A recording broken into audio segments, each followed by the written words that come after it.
Hola, buen día. Mi nombre es Hernán Vallecillo Corona, soy estudiante de la Facultad de Medicina de la Benemérita Universidad Autónoma de Puebla. Les voy a presentar pancreatitis aguda para la materia de nosología clínica y quirúrgica de abdomen en primavera 2020. Bueno, este tema ya lo vimos en clase, por lo que voy a ir un poco rápido y va a ser súper resumido porque les voy a presentar un caso clínico. Bueno, pues tenemos por definición que la pancreatitis aguda es un proceso inflamatorio que puede o no tener repercusiones a órganos distantes, que incluso puede desencadenar un síndrome de respuesta inflamatoria sistémica. Entre las múltiples causas destacan el alcoholismo y litos biliares, que representan más del 90% de los casos, pero hay un largo etcétera que pueden desencadenar esta patología, entre las que destacan también, por ejemplo, la hipertrigliceridemia, el uso de fármacos y un largo etcétera. Clínicamente se presenta como un dolor agudo, un dolor abdominal agudo que puede irradiarse a espalda y este dolor va a ser de difícil control. En cuanto a estudios de laboratorio, vamos a encontrar que como una referencia diagnóstica que se va a elevar 3 veces los rangos normales de enzimas pancreáticas, pero bueno, más adelante les voy a explicar. Aquí les puse esta imagen para poder representar cómo podría ser una pancreatitis aguda de origen biliar, en la que un lito se va a formar en la vesícula biliar, va a descender por todos los conductos biliares hasta llegar al colédoco, en donde va a obstruir el conducto principal, donde desencadena todo el jugo pancreático. Esta obstrucción va a causar un reflujo de jugo pancreático hacia el mismo órgano, que va a causar una autodigestión. En cuanto a fisiopatología, a grandes rasgos lo que pasa es que se activan enzimas pancreáticas que están diseñadas únicamente para activarse en el duodeno, pero en esta patología se van a activar dentro del parénquima pancreático, provocando así una autodigestión que va a llevar al dolor abdominal. En condiciones normales, la activación de estas enzimas se va a dar, como ya había mencionado, únicamente en el duodeno por la enteroquinasa. Esta enzima se va a presentar únicamente en el borde cepillo del duodeno, por lo que va a romper el tripsinógeno, activada por la enteropeptidasa o la enteroquinasa, que se va a convertir en tripsina. Eh, y también tenemos mm, varios métodos de control o de protección para que estas enzimas no se activen en el ácido pancreático, sino hasta en el duodeno. Por ejemplo, una de ellas es que vamos a tener inhibidores de tripsina en los ácidos pancreáticos y la autólisis de tripsina activa. Sin embargo, en la pancreatitis aguda estos mecanismos se van a encontrar rebasados. La razón por la cual se activa el tripsinógeno en el páncreas aún está bien dilucidada, pero se le atribuye a grandes concentraciones de calcio intracitoplasmático y con una acumulación de vacuolas con simógeno que terminan por fusionarse y liberar las hidrolasas dentro del parénquima pancreático. Hay varios autores que mencionan que hay dos etapas en la fisiopatología de la pancreatitis aguda.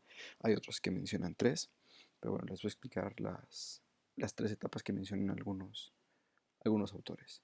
En la primera etapa es estéril, solamente con la inflamación local y con la activación de estas enzimas pancreáticas dentro del páncreas. Como ya había mencionado, aún no se tiene bien dilucidado el por qué se activan estas enzimas digestivas o pancreáticas dentro del acino, pero se le atribuye a las grandes concentraciones de calcio y pues esto va a propiciar la liberación de enzimas que van a culminar con la activación de estas enzimas pancreáticas dentro del ácido. En la segunda etapa, posterior a la lesión inicial, se inicia una secuencia de inflamación con el reclutamiento de más células inflamatorias y que van a producir citocinas proinflamatorias, principalmente macrófagos.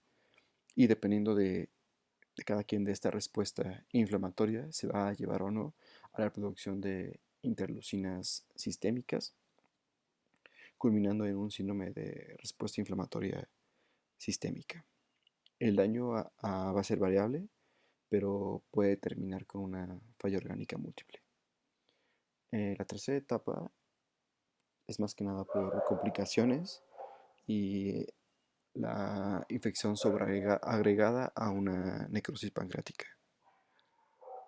Como ya había mencionado, los litos biliares junto con el alcoholismo representan el 90% de la etiología de esta patología, los cuales van a obstruir la ámpula de Vater, no va a permitir que el jugo pancreático se libere hacia el duodeno, va a provocar un reflujo de este jugo y provocando así pues la autodigestión del parénquima pancreático. Aquí es donde, por ejemplo, se pueden ocupar criterios de severidad o de pronóstico para ver, para poder tener una esperanza o poder saber qué esperar en cuanto a la evolución de la patología. Principalmente, bueno, específicamente la pancreatitis aguda tiene muchísimos criterios como los de Atlanta, que aquí se los menciono, en los cuales se determina si tiene falla orgánica, que se puede ver con el shock, insuficiencia respiratoria, falla renal, hemorragia y también se pueden ocupar el criterio de Ranson, Apache, y que el Apache se lo voy a explicar un poquito más adelante. Pero bueno, entonces tenemos que un puntaje de mayor o igual a 1 determina si tiene falla orgánica múltiple o no. En cuanto al diagnóstico, primero pues vamos a tener una sospecha diagnóstica. El paciente se va a referir con un dolor abdominal intenso, agudo, que a veces se va a irradiar hacia la espalda y este dolor va a ser perforante y de difícil control. Se dice que los pacientes van a estar en gatillo, o sea, el mismo dolor los va a doblar. Puede estar acompañados de náusea o vómito. A veces también podemos encontrar signos clínicos como el de Cullen y el de Gray-Turner, el cual este es el de Cullen o de Gray-Turner, que es una equimosis periumbilical, los cuales van a ser sugestivos de una pancreatitis hemorrágica. Pero se dice en la bibliografía que son raros que los podamos encontrar. También en cuanto a los estudios de laboratorio, vamos a pedir una biometría hemática para descartar anemia y poder valorar al paciente hídricamente.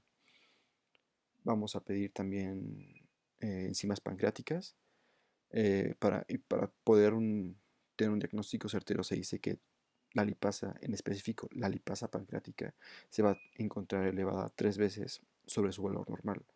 Hay que prestar atención a esta porque también se dice que se puede tomar en cuenta con la amilasa pancreática, pero la amilasa no es tan específica como la lipasa. Entonces nos vamos a tener que fijar específicamente en la lipasa para que esté aumentada 3 veces su valor de referencia como un criterio diagnóstico de pancreatitis aguda. Igual ya había mencionado el evaluar el estado hídrico del paciente porque la misma inflamación pancreática junto con el edema hace que se acumulen líquidos en el tercer espacio, pudiendo provocar así una deshidratación. Prestar atención al estado hídrico del paciente porque va a ser un factor importante a la hora de dar el tratamiento. En cuanto a estudios radiológicos, podemos pedir una tele de tórax o también una tele de abdomen, una radiografía de abdomen para que podamos ver esta asa centinela. Este signo no es específico de pancreatitis aguda, pero pues es indicativo de. En la tele de tórax vamos a poder encontrar, no siempre, pero se puede llegar a encontrar un derrame pleural por el mismo eh, autodigestión, pero también no es específica. Otros criterios de severidad, por ejemplo, es el Apache 2, que se puede evaluar desde las 24 horas después de que se internó el paciente y nos va a decir el pronóstico el pronóstico. Un puntaje mayor o igual a 8 nos refiere que es un mal pronóstico. Y también podemos ocupar, por ejemplo, los criterios de Baltasar, los cuales es a través de una tomografía que va a medir las diferencias de densidades en unidades Hounsfield, que nos va a dar una indicación o una sugestión de qué tan extensa está la necrosis pancreática en dado caso de que llegue a haber necrosis. En cuanto al tratamiento, es recomendable instalar un catéter venoso central que nos va aparte de dar, que aparte de que nos va a ayudar a dar un tratamiento hídrico, también nos va a ayudar a medir la tensión arterial de manera constante. Mm, Principalmente vamos a tener que mitigar el dolor, ya que es el signo más molesto, más importante de esta patología, porque es de difícil control. Algunos autores mencionan que no es recomendable usar el opioides por el riesgo de causar adicción al paciente, pero hay otros que sí recomiendan los opioides. Entonces yo creo que va a depender de cada doctor. Es importante también tener una buena perfusión tisular para así evitar mayor necrosis y mayor inflamación y, y maximizar la perfusión tisular eh, puede ser hecha por el mismo catéter venoso central en la perfusión en la terapia hídrica em,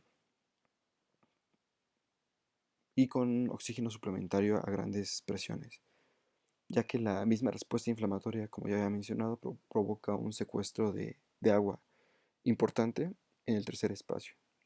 Entonces, mejorando el estado hídrico del paciente, vamos a mejorar la perfusión tisular, reduciendo así la inflamación y la mayor necrosis. En cuanto a la terapia dietética, consiste en mantener un ayuno al paciente hasta que la remisión clínica de la enfermedad hasta que el dolor remita, y una vez que se ha controlado el dolor, vamos a empezar a dar líquidos claros, bajos en grasa, y después paulatinamente comida más sustancial en medida de que sea tolerada. Las indicaciones para una intervención son muy puntuales. Solamente en necrosis pancreáticas infectadas vamos a tener la indicación de hacer una intervención quirúrgica. Bueno, entonces a ver, recapitulando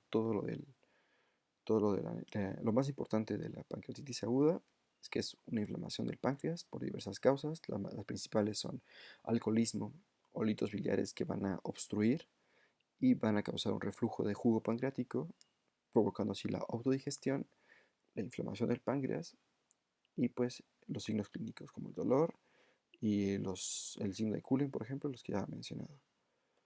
En cuanto a la fisiopatología, lo rescatable es que se activan enzimas donde no deben activarse. Todavía no se conocen los mecanismos, pero a grandes rasgos se cree que es por un aumento de calcio intestinoplasmático que propicia la unión de vacuolas con zimógeno, que se van a activar las hidrolasas, culminando con la activación de enzimas pancreáticas que están diseñadas para digerir comida, pero van a estar en los sinos pancreáticos, por lo que va a causar una autodigestión del parénquima pancreático. Hay tres etapas, unos mencionan dos. La primera es la inflamación local con la activación de las enzimas. La segunda es la inflamación que va a provocar que va a provocar la autodigestión.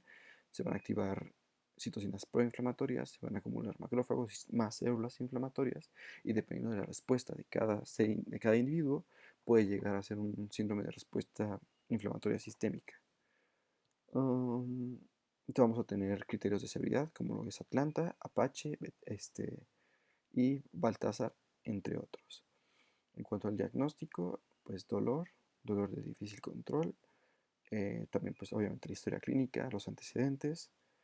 Vamos a pedir también, creo que no les mencioné, una tomografía abdominal y un ultrasonido abdominal para descartar causa biliar, ya que si la causa es biliar, pues vamos a tener que solucionar primero esta causa y después pasar a solucionar o controlar la causa a controlar la pancreatitis aguda. Mm, Diagnóstico, los signos clínicos, las enzimas pancreáticas elevadas tres veces mayor a su rango de referencia, más criterios de severidad. Apache mayor a 8 es un criterio de mal pronóstico. Los criterios de Baltasar es se evalúan en tomografía y evalúan el grado de necrosis pancreática que tiene nuestro paciente. El tratamiento a grandes rasgos es mitigar el dolor, mejorar la hidratación, mantener el ayuno y controlando la hidratación vamos a poder mejorar la perfusión tisular, reduciendo así la misma necrosis. Y solamente en necrosis pancreáticas infectadas se va a ocupar la intervención quirúrgica. Ahora les presento un caso clínico de una pancreatitis aguda secundaria a hipertrigliceridemia. Bueno, es una mujer de 31 años de edad, sin antecedentes de interés, 38 semanas de gestación, primípara, llegó a consulta por náuseas, dolor abdominal severo, vómito, se encontraba febril, valorada por ginecología, se le hizo una cesárea de urgencia por indicios de sufrimiento fetal. Se objetivó ictericia, coluria y datos de síndrome de respuesta inflamatoria sistémica. En cuanto a sus laboratorios, pues vemos que la bilirrubina total está elevada, bilirrubina directa elevada, indirecta elevada, todo está elevado. Las enzimas hepáticas también, fosfatacilina, GGT, ALT, AST, todo elevado, lipasa elevada, que es importante para la necrosis, para la pancreatitis aguda, y lo más importante para este caso de pancreatitis aguda secundaria hipertrigliceridemia, triglicéridos de 3130. Se solicitó un ataque y una ecografía abdominal, se encontró páncreas engrosado sin necrosis, una vesícula biliar distendida sin datos de colecistitis, no había dilatación de la vía biliar ni esteatosis hepática. Se necesitó cuidados intensivos, tratamiento sintomático y hubo una mejoría progresiva tanto para la madre como para el producto.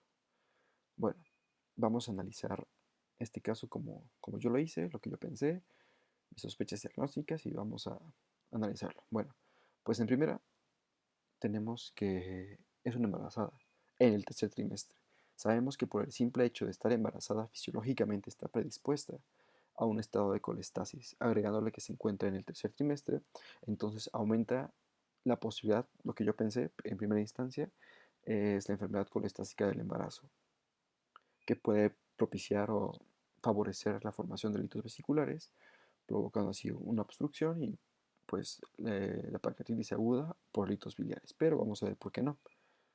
Bueno, también es importante mencionar que en embarazadas los niveles de triglicéridos aumentan de 3 a 4 veces de lo normal, pero esto es hasta cierto punto fisiológico.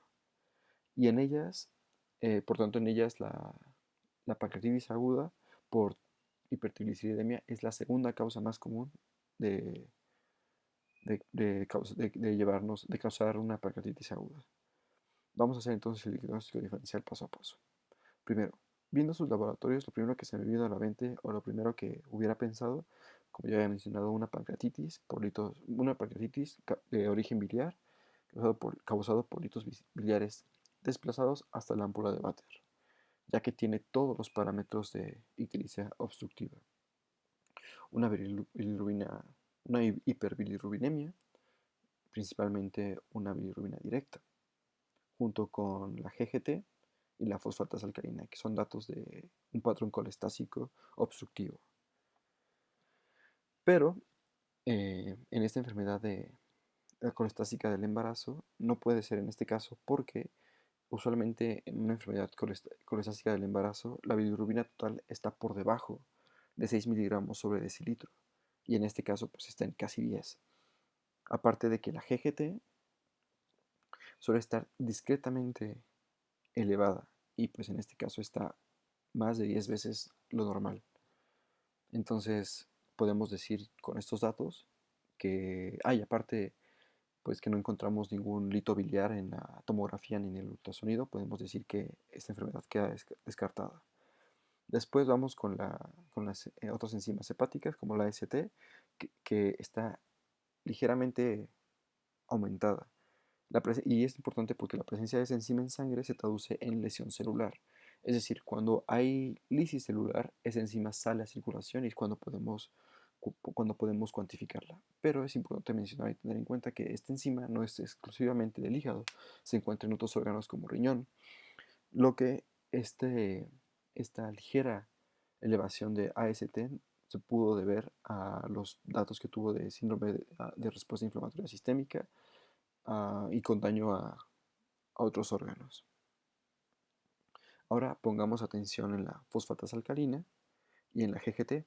Como ya he mencionado, estas dos nos ayudan a poder identificar un patrón colestásico, pero es importante también saber que la fosfatasa alcalina no se encuentra únicamente en hígado y que más puntualmente se encontrará elevada en personas embarazadas en el tercer trimestre del embarazo.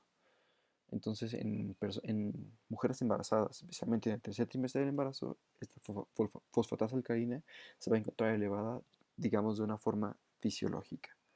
Pero la GGT es casi exclusiva del hígado. Entonces, al ver ambos valores elevados, al menos a mí me hizo pensar en una patología obstructiva. Entonces, tenemos una pista importante para nuestro diagnóstico. Las bilirrubinas altas, en particular la directa. Eh, en particular la directa porque es la principal que se va a elevar en cuadros obstructivos.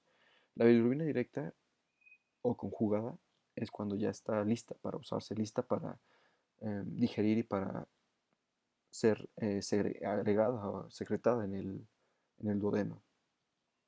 Pero pues si hay algo que está obstruyendo su liberación hacia el duodeno, pues esta directa se va a elevar, mientras que la indirecta o la no conjugada se va a elevar principalmente en cuadros de hemólisis o cuando hay alguna situación extraordinaria que aumenta la hemólisis, por lo que perdón, la hemólisis y no va a estar conjugada. O también por una deficiencia de la enzima que se encarga de conjugar la bilirrubina. Pero entonces el caso de una hemólisis o un aumento de la bilirrubina indirecta, pues no es el caso. Está elevada la directa, por lo que nos hace sospechar de un patrón obstructivo. Pero, ¿qué es lo que pasa? Nos reportan que no hay patología biliar, ni hay datos de colecistitis o de colitiasis. Entonces, con estos datos se me ocurren un par de cosas. Uno, en primera me hizo pensar que estos parámetros estuvieron elevados fisiológicamente, entre comillas, por el embarazo, y que, como vimos, no tienen ninguna patología biliar, pero pues están elevados por el mismo embarazo. O un patrón obstructivo secundario a pancreatitis aguda. Vamos a ver ahora por qué podría ser una pancreatitis aguda, sin tomar en cuenta todos los datos que ya tenemos. Tenemos los triglicéridos muy elevados, que fue la causa que desencadenó el cuadro clínico. Eh, en la fisiopatología de la pancreatitis aguda en estados de hipertrigliceridemia tampoco está bien dilucidado, pero es semejante a las demás causas. Se piensa que los triglicéridos hacen que el plasma sea viscoso, por lo que va a producir una isquemia del páncreas, causando liberación de radicales libres y pues así provocando un daño a nivel vascular y parenquimatoso, llevando así también a la liberación de más enzimas digestivas o más enzimas de jugo pancreático que va a desencadenar la misma autodigestión.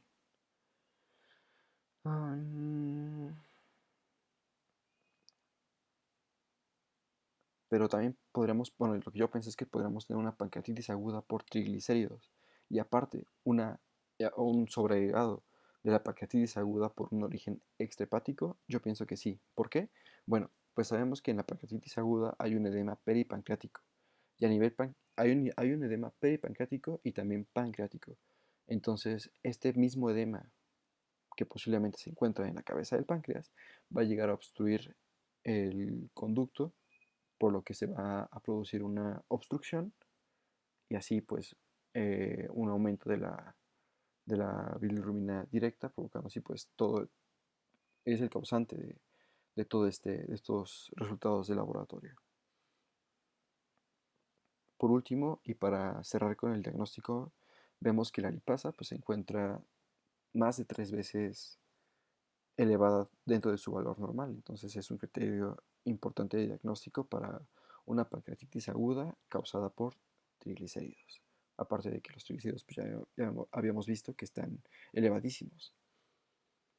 Entonces el diagnóstico final, expliqué por qué, es una pancreatitis aguda secundaria a hipertrigliceridemia. Pensé en la enfermedad colestásica del embarazo, porque vaya, es una mujer embarazada en la tercera semana del embarazo, en la tercer trimestre del embarazo, y todos sus datos también daban para un patrón obstructivo colestásico. Ya mencioné por qué, porque hay un aumento de la bilirrubina directa, un aumento de la fosfatasa alcalina y principalmente también un aumento de la GGT. Hay un aumento de la AST, posiblemente por el mismo síndrome de respuesta inflamatoria sistémica que pudo haber dañado a otros órganos, como riñón, un ejemplo. Y pues ya, creo que eso es todo. En cuanto al tratamiento, hay discusión todavía si se debe tratar o no la hipertrigliceridemia en fase aguda, ya que en las primeras 24-48 horas del cuadro los triglicéridos bajan por el mismo ayuno del paciente y por la nutrición parenteral.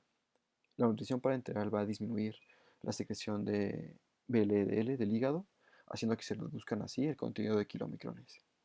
Pero se dice que es necesario tratar con plasmaféresis en pacientes con triglicéridos mayor a 1000 que presenten lipasa elevada al menos 3 veces lo normal, con signos de hipocalcemia, acidosis láctica o disfunción orgánica, cosa que el artículo no menciona. Si no se puede utilizar la plasmaféresis o la glucemia supera los 500 miligramos sobre decilitro, se puede usar una perfusión de insulina. En embarazadas, como ya había mencionado, la hipertrigliceridemia es la segunda causa más común para causar pancreatitis aguda, lo que puede favorecer la preeclampsia, pero en este caso se tuvo una evolución favorable tanto para el feto como para la madre tras la cesárea. Y pues, eso es todo. Si tienen dudas, pues comenten. Y pues muchísimas gracias.